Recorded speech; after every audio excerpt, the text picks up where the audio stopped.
Good Friday આવે ત્યારે પ્રેમ અને કરુણાની જ્યારે વાત નીકળે તો જીસસને બધા બહુ જ યાદ કરે. તમારી કોઈક રચના મેં જીસસ વિશેની પણ વાંચેલી છે, એ એક વખત આપણા દર્શકો માટે સાંભળવી છે. હું ભણ્યો સેન્ટ ઝેવિયર્સ કોલેજમાં. હા, વર્ષમાં અવશ્ય પણ જીસસ સાથે એક પ્રકારનું ઉર્મિલ જોડાણ રહ્યું છે મારું. આમ અંગત વાત એટલી છે કે અમારા ઘરે ભીંત ઉપર એક જૂનું કેલેન્ડર, વર્ષની તારીખ બધું કાઢી નાખેલું, કાપેલું, પણ ચિત્ર જીસસનું એ કેટલા વર્ષો સુધી ભીંત ઉપર રહ્યું. મારી મમ્મી એ હંમેશા જોયા કરે. જીસસ પણ આમ લાંબા વાળ રાખે. એ ઘણીવાર મને કે તું લાંબા રાખીને વાળ તો તું આવો લાગીશ.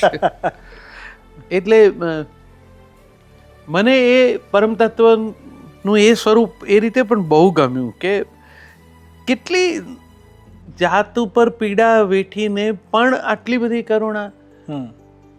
છેલ્લી ઘડીએ તો ક્રોધની કોઈ ક્ષણે એમ તો કંઈક આમ આક્રોશથી કહેવાય તો જાય ને, તો હમણે તો પાછું એમ કહ્યું કે હે ઈશ્વર અમને માફ કરજે, એમને ખબર નથી કે એ શું કરે છે. એટલે રિયલાઇઝેશન થાય તો કદાચ એમને પણ ભવિષ્યમાં ખબર પડશે કે આ બરોબર નહોતું કર્યું આપણે. એ પરમ તત્વ છે એટલે એમની સાથે જોડાયેલી કથાઓ, જેમ આપણે ત્યાં બીજા ધર્મોમાં બધે જેમ ચમત્કારોના પણ સરસ અંશો છે. એક સરસ કલ્પના એમાં છે કે એમણે કહ્યું કે પ્રકાશ થાઓ અને પ્રકાશ થયો.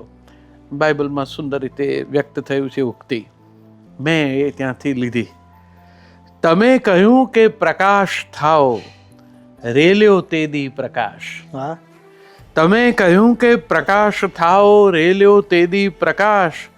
આજ નિશાસાથી ધૂસર છે અવની ને આકાશ. જીસસ રેલાઓ ને ઉજાસ. માનવી ઝંખે માનવતાનો કરુણા ભીનો સ્પર્શ. પ્રેમ છલકતી આંખો હોય ને હૈયામાં હો હર્ષ. હવે ના આવે કદી જીવનમાં આવા કપરા વર્ષ. જો હર ચહેરો અહીં ઉદાસ, જીસસ પ્રગટાવો ઉલ્લાસ.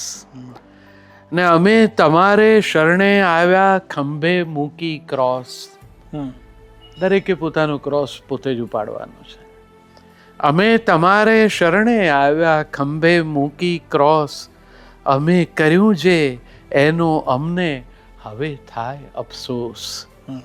અમે અપરાધી કાંઈ ન સમજ્યા એ જ અમારો દોષ.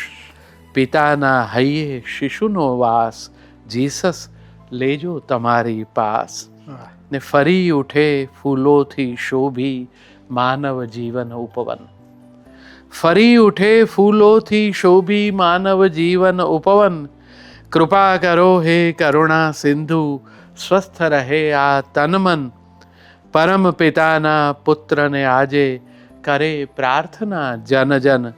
ઝંખીએ સ્નેહ તણી સુવાસ, જીસસ વિનંતી તમને ખાસ. જય હો.